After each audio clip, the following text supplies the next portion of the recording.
네, 모두 자리에서 일어나셔서 하나님의 말씀 함께 받도록 하겠습니다. 에베소서 5장 15절로 17절까지의 말씀입니다. 에베소서 5장 15절로 17절까지의 말씀인데요. 우리 한 목소리로 함께 합독하도록 하겠습니다. 에베소서 5장 15절로 17절까지의 말씀입니다.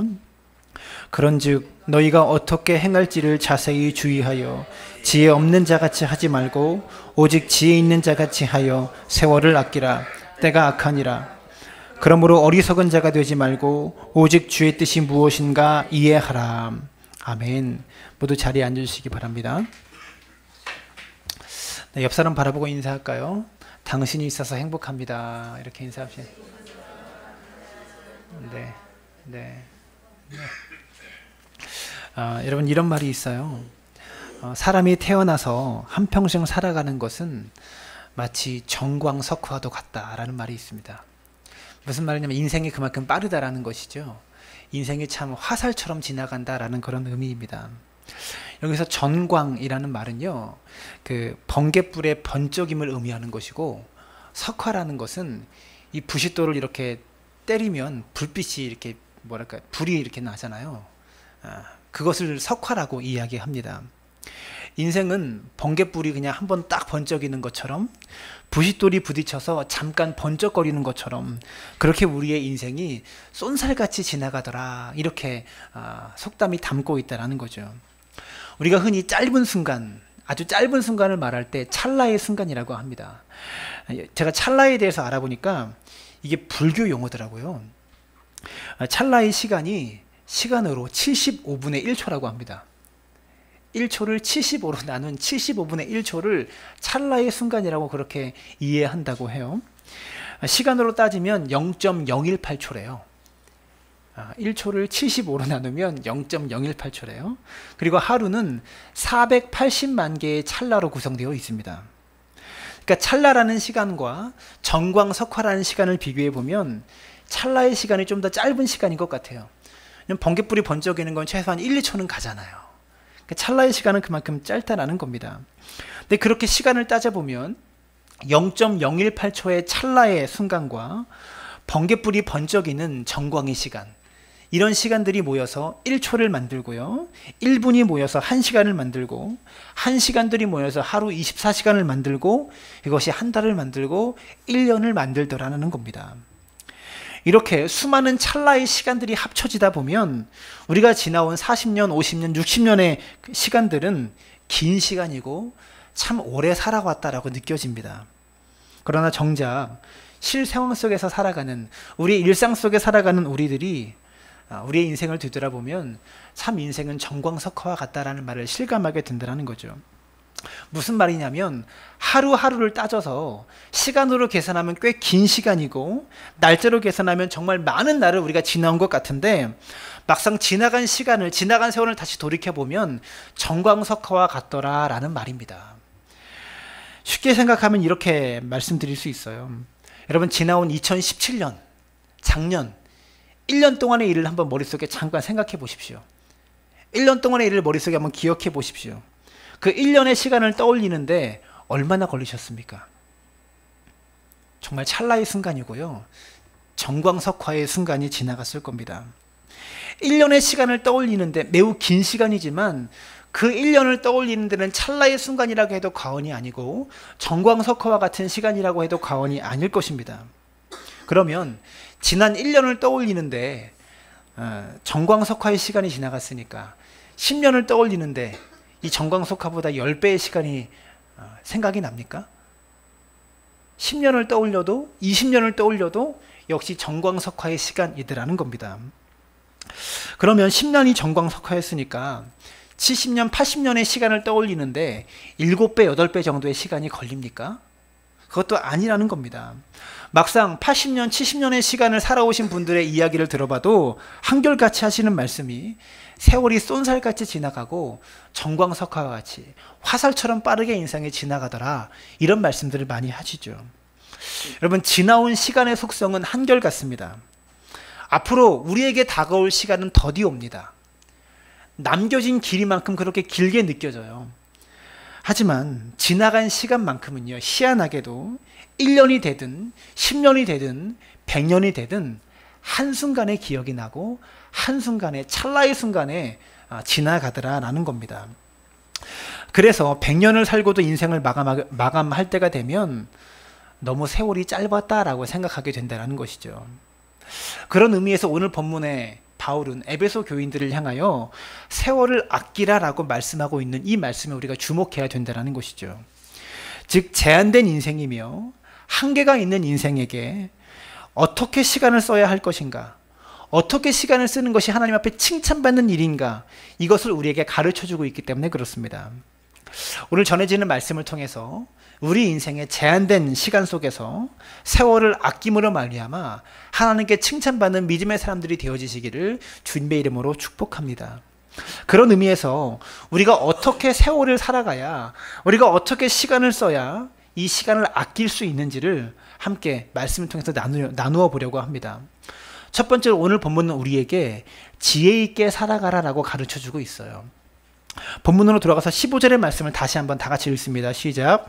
그런즉 너희가 어떻게 행할지를 자세히 주의하여 지혜 없는 자같이 하지 말고 오직 지혜 있는 자같이 하여. 본문에서는요, 지식이 있는 자라고 표현하지 않고 지혜 있는 자라고 말하고 있다는 것을 주목해 보아야 합니다.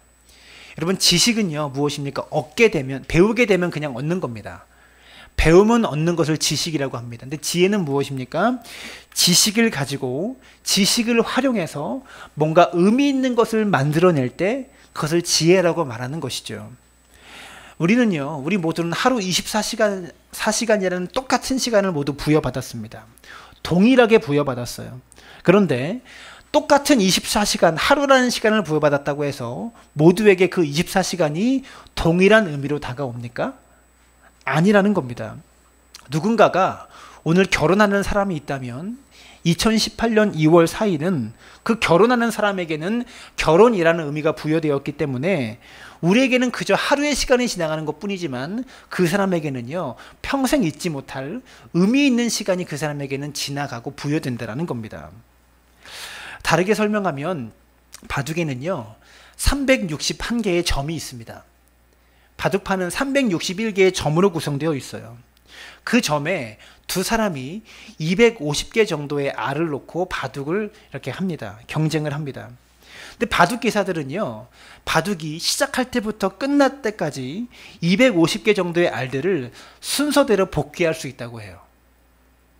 우리가 보기에는 그저 흰 알, 검은 알, 흰색 검은색이지만 이 바둑을 두는 기사들은요 하나하나씩 그대로 250개를 순서대로 복귀한다고 합니다. 내가 여기다 놓았더니 저 사람이 이것을 위해서 이렇게 막았구나, 내가 이렇게 공격했더니 저 사람이 이것을 위해서 이렇게 수비했더라, 이것을 생각하고 의미를 담아가면서 한 수 한 수를 두니까 이 사람들은 250개가 되는 그 알들을요 순서대로 하나씩 다 복귀하더라라는 겁니다. 이것은 바둑판만 그런 것이 아닙니다. 우리의 인생이라는 시간도 마찬가지다라는 거죠. 여러분, 지나온 2017년을 되돌아보면 여러분의 기억에 남아있는 날들은 어떤 날들입니까? 뭔가 의미가 있는 날들만 기억에 남아 있습니다. 흘러가는 시간들도 있지만 여러분의 기억 속에 뇌리를 스쳐가는 그런 날들은 의미가 담겨있는 날들만 기억에 남더라라는 겁니다.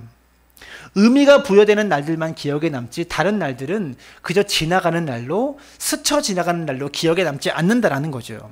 그래서 이렇게 의미가 부여되지 않는 날들은 그냥 사라지는 날들이기 때문에 우리에게 주어진 인생 속에서 하루하루 속에서 의미를 부여하며 살아가도록, 의미를 담아가면서 1분 1초를 사용하도록 오늘 본문은 우리에게 지혜 있게 행하라고 말씀하고 있다는 것을 알아야 하는 것이죠.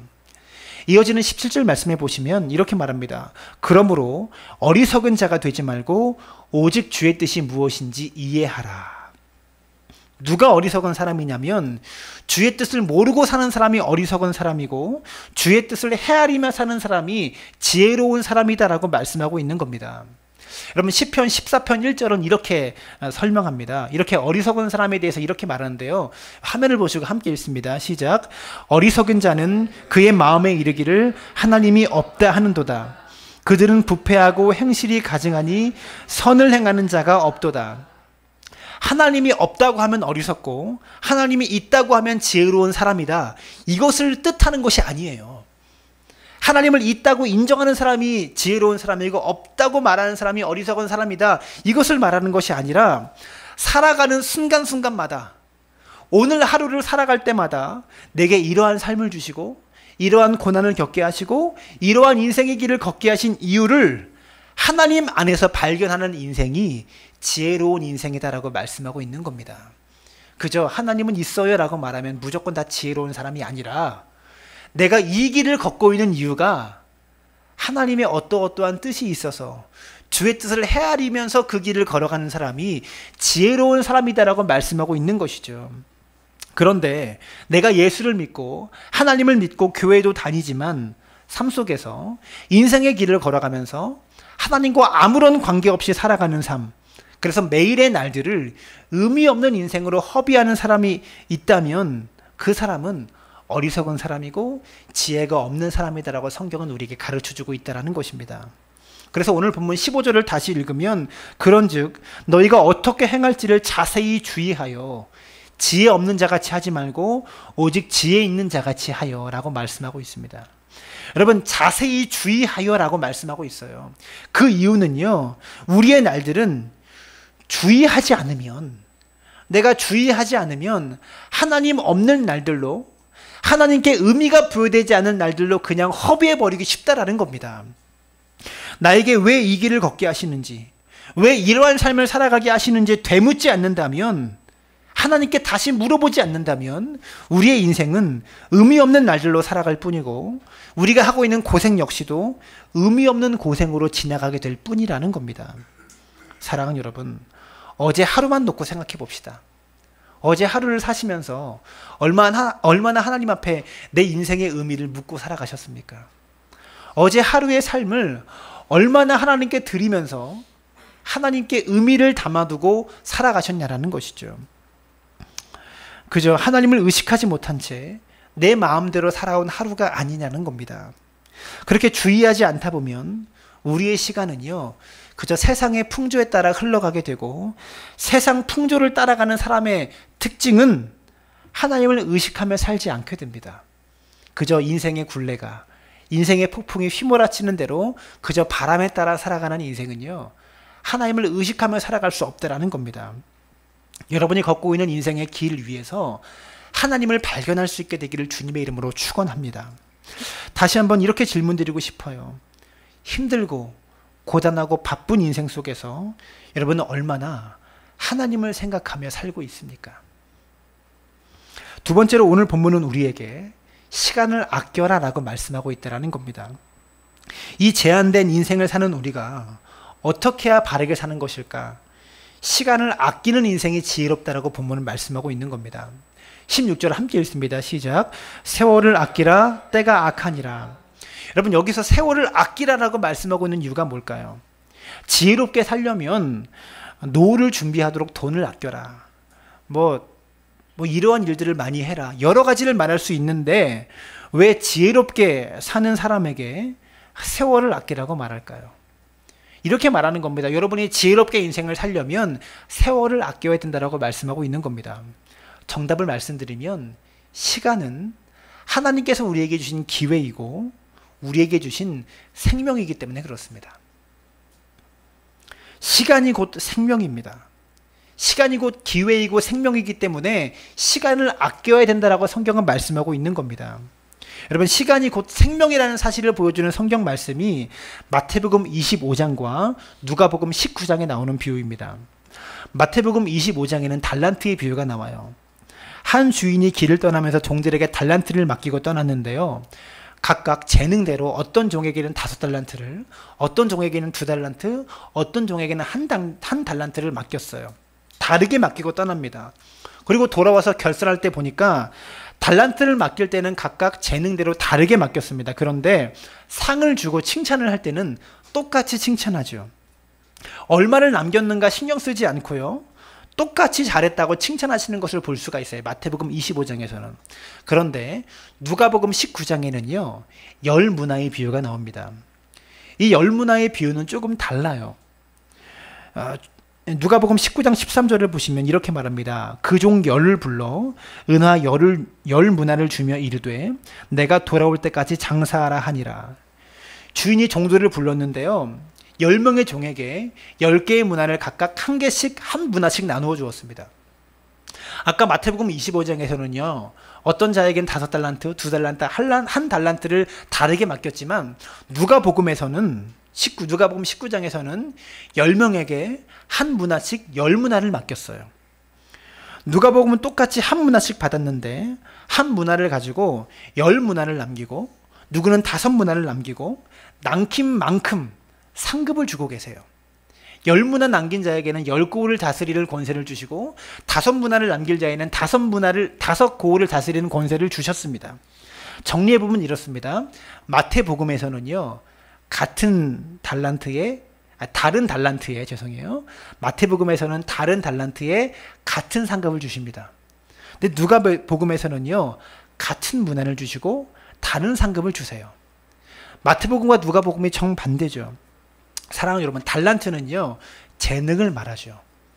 우리가 가지고 있는 은사를 말합니다.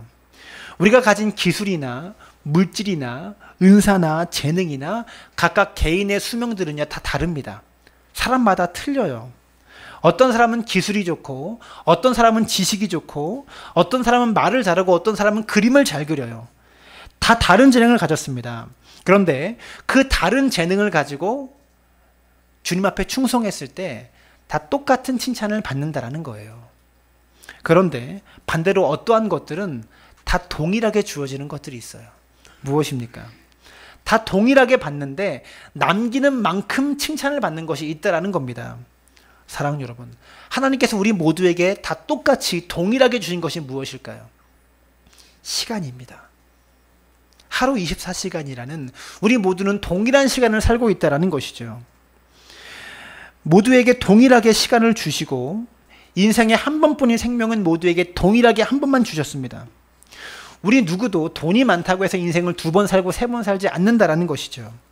모두에게 똑같이 한 번이라는 인생의 기회를 주시면서 그 기회 속에 주어진 하루라는 날들, 24시간이라는 시간을 동일하게 우리에게 맡겨주셨다라는 겁니다. 그 24시간을 잘 활용해서 얼마나 많은 시간을 하나님과의 관계에서 의미가 담겨있는 시간으로 바꾸어 쓰느냐, 하나님과의 관계 속에서 의미가 담겨있는 시간으로 활용해서 만들어 가느냐, 거기에 따라서 각각 다른 상급을 주신다는 겁니다. 동일한 시간을 받았지만 하나님과의 관계에서 많은 의미를 남긴 사람에게 더 많은 일을 감당할 수 있도록 어떤 사람은 5고을을, 어떤 사람은 10고을을 허락하고 계신다는 것이죠. 우리 인생은요, 1초 1초가 모여서 우리의 인생이 됩니다. 그 흘러가는 1초 1초를 내가 무엇인가 의미와 바꾸어서 그 1분 1초를 쓰게 되어지면 10문화를 남기고 5문화를 남기면서 칭찬받는 인생이 되지만, 똑같이 부여받은 이 1초 1초를 그냥 의미 없이 흘려보내버리면 하나님 앞에서 아무것도 받을 것이 없는 인생으로 전락해버린다는 것이죠. 우리가 의미를 위해서 이 시간들을 사용하지 않으면 우리는 이 시간들을 대부분 재미를 위해서 써버립니다. 사랑하는 여러분, 나에게 주어진 이 시간을 무엇으로 바꾸어 쓰고 있는지를 우리 스스로에게 되물어 봐야 한다는 것이죠. 여러분, 예수님을 한번 봅시다. 예수님이 이 땅에 오셔서 33년의 시간을 사셨어요. 짧다면 짧고 길다면 긴 인생이죠. 33년의 시간은 매우 긴 시간입니다. 근데 예수님은요, 죄가 없으신 분이시잖아요. 이 33년의 시간을 의미 없는 날들로 보내지 않으셨어요. 30년의 시간은 십자가를 위해서 준비하는 시간으로 삼으셨고요. 사역을 위해서 준비하는 시간으로 삼으셨고요. 그 3년의 시간 동안에는요, 이 십자가의 사역을 완수하기 위해서 열심히 사역하시면서 3년의 시간을 모두 다 하나님께 의미가 부여되는 시간으로 완벽하게 채워가셨습니다. 그것이 예수님의 시간 사용법이었다는 것이죠. 사랑하는 여러분, 나에게 주어진 이 시간들을 내가 무엇으로 바꾸고 있는지를 한번 생각해 보셔야 돼요. 결국 우리의 인생은 시간의 모험인데 시간이 남아있다라는 말은요, 하나님이 나에게 주신 기회가 남아있다라는 말이고요. 그 말을 다르게 표현하면 내 생명이 아직 남아있다는 것을 의미하는 것입니다. 우리는 흔히 이렇게 말합니다. 시간은 금이다. 시간은 금이다라고 말하는데 그것은요, 부족한 말이고 엄밀하게 따지면 잘못된 말입니다. 시간은 생명입니다. 금 이상의 가치가 있는 시간은 곧 나의 생명입니다. 지금 1초가 흘러갈 때마다 여러분은 시간과 생명을 바꾸고 있는 거예요. 한 주간 동안 나의 생명을 무엇과 바꾸셨습니까? 재미와 바꾸셨습니까? 하나님의 영광과 바꾸셨습니까? 세 번째로 오늘 본문은 우리에게 기회를 살아라고 말하고 있습니다. 여러분, 에베소서 5장 16절을 보시면 세월을 아끼라, 때가 악하니라 이렇게 말씀하고 있는데요. 여러분의 성경책을 보시면 있는지 잘 모르겠어요. 어떤 성경에는 이 세월이라는 단어 앞에 각주가 붙어 있는 책이 있을 거예요. 여러분 성경책에 붙어 있습니까? 각주 2라고 써 있는 그런 책들이 있죠. 그리고 밑부분에 그 각주에 대한 해설이 나오는데 헬라어로는 기회를 살아라는 뜻이라고 번역되어 있습니다. 무슨 말이냐면 원래 원어에서는 기회를 살아라고 써 있어요. 그런데 그것을 우리는 다른 말로 번역해서 세월을 아끼라라고 번역했다라는 그런 의미입니다. 여러분, 우리가 어떤 물건을 살 때 그 물건을 왜 삽니까? 물건을 쓰려고 삽니다. 사용하려고 사죠. 기회를 살아라는 말은요, 이 물건을 구입해서 내가 써라라는 말입니다. 무슨 말이냐면 우리가 착각하고 있는 것이 있어요. 기회는 기다리는 것이다라고 착각하며 삽니다. 여러분, 기회는 기다리는 것이라고 우리가 착각하고 살고 있다는 거죠. 쉽게 말하면 이렇게 생각합니다. 내가 조금 있다가 조금 기다렸다가 돈이 좀 모이면 주를 위해 일해야겠다. 조금 있다가 건강이 좀 있으면 주를 위해 일해야겠다. 아까 달란트의 비유 마태복음 25장에 나왔지만 모두에게 다르게 주셨어요. 돈이 조금 있으면 하나님을 선신해야겠다. 돈을 다 다르게 주셨다고요. 여러분에게 부족하게 주신 이유가 있어요. 건강도 다 다르게 주셨습니다. 건강하지 못하게 주신 이유가 있어요. 내가 있는 것만큼 주를 위해 쓰고 그 기회를 잡아서 활용하며 나아가면 거기에 따른 상급이 똑같이 주어진다는 겁니다. 여러분, 신기한 것은요, 많은 사람들이 이렇게 기회를 기다리지만 조금 더 모이면 내가 일하겠다. 조금 더 모이면 주를 위해 헌신하겠다. 이렇게 기다리면서 기회를 보지만 신기한 것은 그렇게 기다리는 사람치고 주님 앞에 헌신할 기회를, 하나님께 자신의 삶을 드릴 기회를 제대로 붙잡고 사용하는 사람을 찾아볼 수가 없다라는 것이죠. 근데 오늘 본문에서 기회라는 것은 기다리는 것이 아니라 사서 쓰는 것이다라고 표현하고 있다는 거예요. 주를 위해서 헌신할 기회는 사서 쓰는 겁니다. 기회를 기다리지 말고 사서 쓰라는 것은 무엇을 의미하는 것일까요? 여러분, 시간은 저축할 수 없지 않습니까? 쌓아둔다고 나중에 이 시간을 찾아서 내가 쓸 수 있는 것이 아니라는 겁니다. 그렇기 때문에 우리의 인생이 수많은 세월이 흘러도 내가 사서 쓴 시간과 그냥 버린 시간이 구분되어져요. 하나님 앞에 가서 그렇게 구분되어집니다. 하나님을 위해서 내가 뭔가 사서 하나님 앞에 의미를 부여한 시간과 그냥 흘려버린 시간이 구분되어진다는 것이죠. 이것으로 우리의 상급이 결정된다는 겁니다. 여러분이 어떻게 물질을 드렸냐, 어떻게 교회 건축 헌금을 했냐, 이것으로 천국 가서 상급이 쌓이는 것이 아니라 내게 주어진 시간을 얼마나 하나님 앞에 의미를 부여하면서 주의 영광을 위해서 사용하였냐, 여기에 따라서 천국에서 우리의 상급이 나타난다는 것을 기억할 수 있게 되기를 부탁을 드립니다. 우리는요, 시간을 아끼라라는 말을 자꾸 오해합니다. 어떻게 오해하냐면 분초를 아껴서 많은 일을 해라, 시간을 아껴야 일을 많이 할 수 있다, 이렇게 오해합니다. 근데 분초를 아껴서 아무리 많은 일을 해도 그 결과가 하나님 보시기에 옳지 않다면 아무 의미 없어요. 분초를 아껴서 열심히 일을 해도 그것이 하나님과의 관계 속에서 어떤 의미가 부여되지 않는다면 아무 의미가 없다라는 것이죠. 아무 가치 없는 시간이 되기 때문에, 그래서 우리는 우리의 시간을 붙잡아서 주를 위해 사용해야 된다, 그 말씀을 지금 본문은 하고 있다는 겁니다. 사랑하는 여러분, 예수님의 시간 사용을 기억하시기를 부탁을 드립니다. 33년을 살아오시면서 하나님을 위한 인생의 목표가 있었고 그 목표를 이루기 위해서 모든 시간을 하나님의 영광을 위해서 의미가 부여되는 시간으로 그 시간을 채워오셨다는 겁니다. 그러면 우리가 어떻게 주를 위해서 우리의 시간을 바르게 사용할 수 있을까요? 먼저는요, 실질적인 팁을 드리면 삶의 우선순위를 정해야 합니다. 시간을 주의 뜻대로 쓰기 위해서는요, 삶의 우선순위를 정해야 된다는 것이죠. 우선순위를 안 정하면 내가 하고 싶은 것을 먼저 하게 됩니다. 우리가 집에서 TV를 볼 때 나는 오늘 TV를 끝장날 때까지 볼 거야. 애국가 나올 때까지 볼 거야. 라고 다짐하면서 보는 분들은 없을 겁니다. 그냥 앉아있다 보면 처음에는 이것만 봐야지 하다가 계속해서 1시간, 2시간 TV 앞을 떠나지 않고 있는 자신을 발견하게 된다는 것이죠. 저도요, 교회 와가지고 오늘 중요한 뉴스 하나만 확인하고 일을 하자라고 그러면, 그래서 인터넷 뉴스를 하나 딱 헤드라인 뉴스를 보다 보면 관련 뉴스를 계속 보게 돼요. 시간이 그냥 정처 없이 흘러갈 때가 많이 있습니다. 무슨 말이냐면 내가 하고 싶은 일을 할 때는 시간이 얼마나 빨리 가는지 몰라요. 그래서 중요한 일을 먼저 해야 꼭 해야 할 일을 하지 못하는 위험을 방지할 수 있다는 겁니다. 여러분의 삶 속에서 신앙생활을 위한 일들을 삶의 최고의 우선순위에 놓아둘 수 있게 되기를 바랍니다. 아멘을 하셔야 돼요.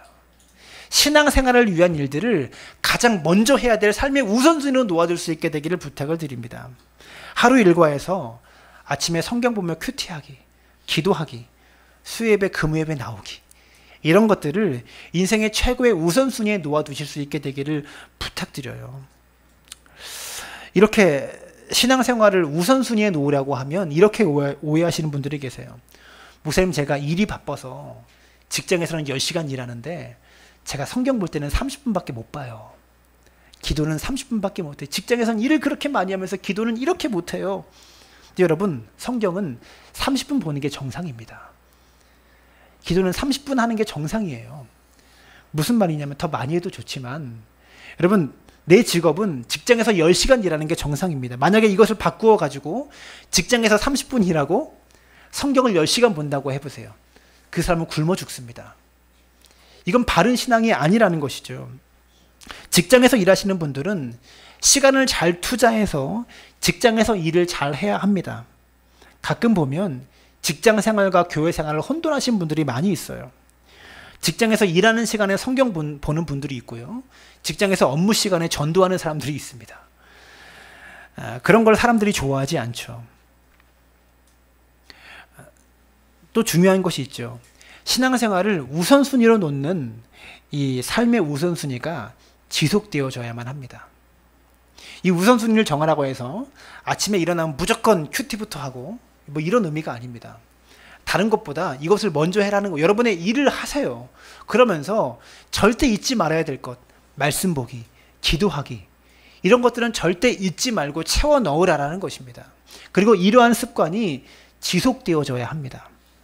어떤 때는 열심히 했다가 아닌 때는 흐지부지 해버리면 좋은 결과가 나오지 않습니다. 성경을 하루에 30분만 읽어도 30분 읽는 게 쉬운 게 아니에요. 10분만 읽어도 이것을 매일매일 읽을 수 있으면 여러분 성경의 도가 트게 돼요. 좋은 결과를 맺게 됩니다. 근데 문제는 무엇입니까? 오늘 내가 성경을 30분 읽어야겠다고 다짐하고 돌아갑니다. 오늘 집에 가서 3시간 성경을 열심히 읽다가 내일부터 한 번도 안 읽어버린다는 것이 문제입니다. 무슨 말이냐면 5분을 읽더라도 지속해서 매일매일 꾸준히 읽는 것이 습관이 되어야 그게 내 신앙이 되고 내 삶이 되고 내 할 일이 됩니다. 여러분이 정해놓은 신앙생활의 삶의 우선순위가 꾸준히 되어져야 이게 내가 해야 될 마땅한 하루 일과가 되어져 버린다는 겁니다. 우리의 시간은 그냥 놓아두면, 그대로 놓아두면 엉뚱한 대로 흘러가 버려요. 내가 의도치 않은 대로 엉뚱하게 흘러가 버린다는 것이죠. 오늘 본문은 그것을 어떻게 표현했냐면 세월을 아끼라, 때가 악하니라, 이렇게 표현하고 있습니다. 시대가 악하기 때문에 내 세월을 가만히 놓아두면 악한 곳으로 흘러가 버린다는 것입니다. 좋은 쪽으로 흘러가는 것이 아니라 내 시간들은 다 악한 쪽으로 흘러가 버리게 되어 있어요. 내가 우선순위를 정해서 그 시간들을 붙잡지 않으면 안 된다는 것이죠. 말씀의 결론을 맺겠습니다. 하나님은 오늘을 우리에게 기회로 주셨지 내일을 우리에게 보장해 주신 적이 없습니다. 우리에게 보장해 주신 것은 오늘 이 순간뿐입니다. 오늘을 기회로 잘 활용하는 사람에게 그 기회가 다시 한번 주어져서 내일로 표현될 수 있을지 몰라도 우리에게 주신 기회는, 우리에게 주신 생명은 오늘뿐이라는 것을 기억하시길 부탁을 드립니다. 사랑하는 여러분, 우리에게 주신 세월을 아껴야만 합니다. 지혜롭게 써야만 합니다. 우리의 날들은 하나님이 우리에게 주신 기회이기 때문에 남은 우리의 날들을 더욱 하나님을 위한 의미 있는 날들로 채워갈 수 있게 되기를 주님의 이름으로 부탁을 드립니다. 우리에게 주어진 이 귀한 시간을 주님께 돌려드릴 수 있는 믿음의 사람 되셔서 나중에 천국에서 받을 상급들이 많아질 수 있는 믿음의 사람들 되어지시기를 주님의 이름으로 축원합니다.